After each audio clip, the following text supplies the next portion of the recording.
I am a total introvert by nature. I know that can sound completely crazy considering the fact that I'm sitting right here talking to you via a YouTube channel and communicating with you. But man, if you'd have saw me in high school, it was sometimes pretty bad to say the least. Even before high school, honestly, like middle school too, it was bad. I used to actually have a mumbling problem where I wouldn't really enunciate my words very well. Nowadays, I kind of talk kind of fast, so that's kind of where my nervous habit may come in, where people are like, "All right, Jordan, bring it down, slow it down a little bit." But back in the day, it was always like a mumbling thing where I just wasn't confident.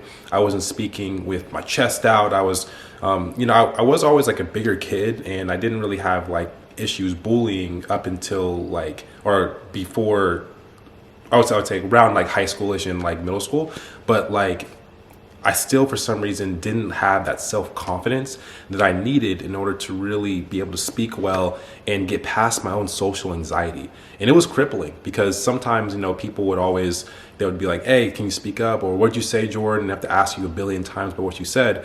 But sometimes people would even get really kind of mean with it. They're like, "Dude, like stop mumbling," and shit like that. And you need that sometimes. Sometimes you need a little bit of like an extra push or a little bit of bullying to kind of take you to that next level. But social anxiety, man, that shit was tough to deal with coming up because it always stopped me from being able to really fulfill myself and really speak my message the way I wanted to. And probably why I didn't even get into YouTube until well after high school, because I was always worried about what people thought about me, or just how if I was even confident enough to even say the things I wanted to say. And it was crippling. But for me, it's something that I have overcome over the years. I've gotten a lot better with it, and I've seen my growth, and I definitely can see where I'm going to improve upon my current speaking level and where I'm at now. Definitely, again, like speaking slower or being able to just be conscious of it all the time. That's what I'm working on now, is really just stopping and like thinking about what I'm saying as I'm saying it, so that I can really slow myself down and feel confident and comfortable as I go to that next step. But I remember like back in high school when I had a girlfriend actually my sophomore year, and man, sophomore year was probably the worst year for me as far as everything, like from a home life perspective, from just like financially to where we were living, just a lot of different things going on. But I did have a girlfriend at the time, and that was maybe my saving grace. But even there, a lot of anxiety with her beautiful family and with her even, and just my ability to even convey my message and be confident around them. I remember actually being at a Red Robin during like the first stage of a relationship. It's like early, we're in like that honeymoon lovebird type stage. It's puppy love, right? And her family takes me and her out to go to Red Robin to kind of get to know me better and talk. And all I can remember is I was sweating like through my pits. I had pit stains. It was so bad. I literally like was talking so low, and it was probably a weird contrast because at the time I was actually the starting quarterback for the varsity football team my sophomore year, which is pretty cool. But I wasn't a leader, right? I didn't really know how to lead because of the fact that I was so nervous to talk to anybody. And I spent most of that year, honestly, just kind of laid back and talking to the people I was comfortable with. Like my best friend Jordan at the time, he was actually on the team. But I definitely wasn't talking to anybody, wasn't reaching out. And just remembering those couple of experiences, like again, sitting there with her parents and like sweating through my pits because I'm so nervous to be around anybody else I'm not comfortable with. I want you to know that's something that you can overcome. It's something that you're going to have to overcome, honestly, if you want to be able to reach the levels in your career and your life and your relationships that you want to get to.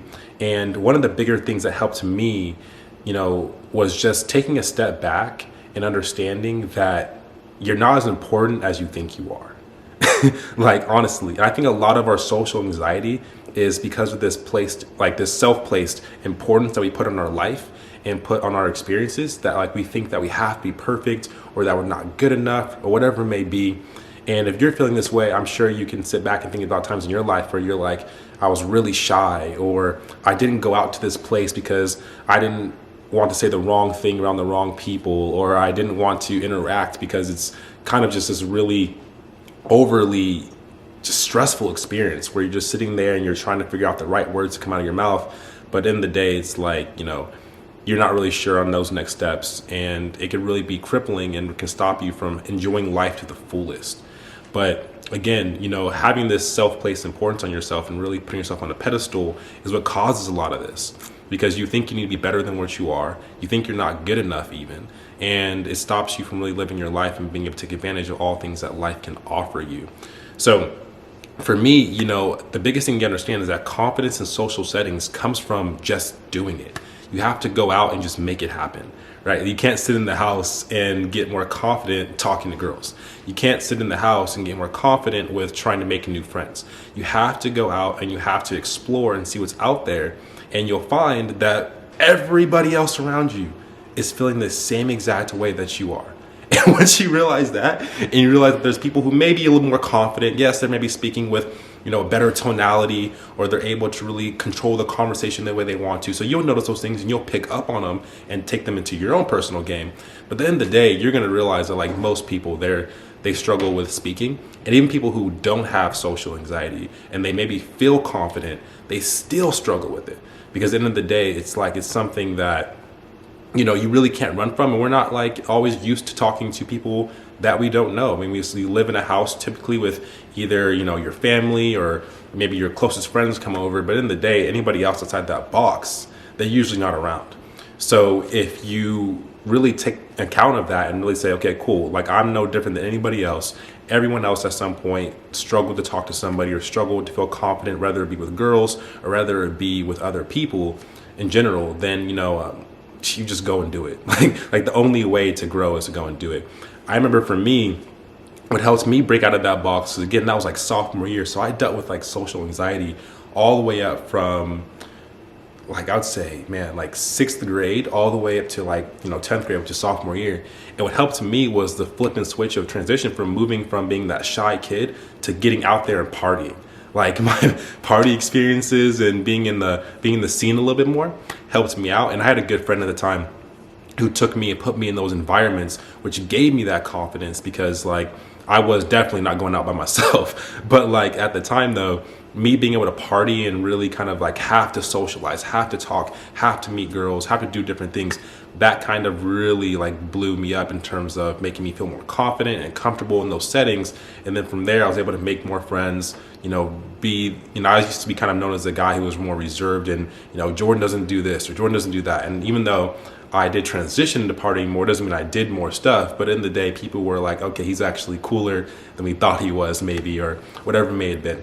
So again, you got to just put yourself out there, go and do it, make it happen for yourself. And then from that point, you're going to see your confidence kind of just out of there, right? And it's going to be a really good experience for you. But if that is maybe too big of a step for you to kind of just throw yourself into the fire, then a really great thing you can do as well is just taking a step back and investing into courses as well as books. Books have been my best friend since I'd probably say 17 or 18 years old. And reading has really changed my life in terms of learning how to deal with women, deal with, my own personal battles, make money, whatever it may have been. Books are amazing. And they always say, right, the man who can't read is just as good as the man who doesn't read. Because at the end of the day, if you're not reading and you're choosing not to, then you're no better than the man who can't, right? So go out, read books, try to grow your own self and grow your own knowledge. And from there, that's going to help you to feel more confident in these settings. A really great course you can take is Dale Carnegie's public speaking course. And that'll allow you to really just sit down, learn the different elements of public speaking. Dale Carnegie is also the author of the book, How to Win Friends and Influence People, which is hands down probably my favorite book, honestly, maybe even top, I'd say top 3 at least, because there's some really great books I've read. But no doubt that book has helped me the most as far as communicating, as far as being able to, again, just get my message out there. And if you want to start there, that's a great place to start. It's 20 bucks to go buy that book, $20, and then you can go ahead and read that. And then at that point, you're just, you're good. But again, relating back to our own sense of personal importance in the world and this stress we place on ourselves, I think the best tip that's going to help you to get past social anxiety is focusing on the other person. So many times we just focus on ourselves and we think about again, You know, are we going to say the right things? Are we going to be confident? You know, what if they don't like me? What if they don't like this? What if they don't like that? Whatever it may be. And all that shit is stopping you from really being able to be comfortable around other people. Because at the end of the day, the best way to have a conversation is to focus on them. I can't even tell you how many times I've been in a conversation with somebody and I just sat back and asked questions and they like talked my ear off and talked their life away. And at the end of the day, they left were like, man, you were such a great person to talk to. And I'm like, okay, shit. I said 1 or 2 words. Okay, you know what I mean? Cool. That's great. Because in the day, it's like people love talking about themselves, right? And we all have this habit. So it's like, that's probably why you feel this stress, because you're like, man, I don't want to talk about who I am, what I'm doing. What if I don't feel comfortable and confident with my career or with my school I go to, whatever it may be, right? With my major. And you're sitting there, you're like, I don't know what to even talk about. Well, the best thing you can do is to talk about them and allow them to talk about them. And you just sit back and listen. Back in the day when I used to like mumble a lot and that was really hard for me to speak with people, man, you like asking questions like saved my life. Like, I'm not even getting to take the chance of me mumbling and fumbling everything. I'm just going to go ahead and just like allow you to talk. I'm going to take a step back. And then from there, you know, you're going to like leave the conversation anyways. Like, wow, this dude was amazing. I want to talk to him again. Like, it's crazy. It's like magic, right? Because at the end of the day, people love, again, talking about themselves, love talking about who they are and what they're looking to accomplish. And you become a really great friend if you can allow people the space to do that. So that's a really easy way to get past social anxiety, because as you get more comfortable in those settings, you know, they're going to be talking to you, you're just going to be listening. You're like, wow, like, you know, I can do this. I can definitely just ask questions, right? So thank you guys again. I really appreciate it. Hopefully this kind of helped you or anybody dealing with social anxiety. I really appreciate you guys taking time to watch my video. Again, I'm your boy, Jordan Bryce. If you do have any questions, concerns, please feel free to reach out to me on any of my social medias. I really do appreciate you. Love you guys. It's more life, more everything. Stay blessed.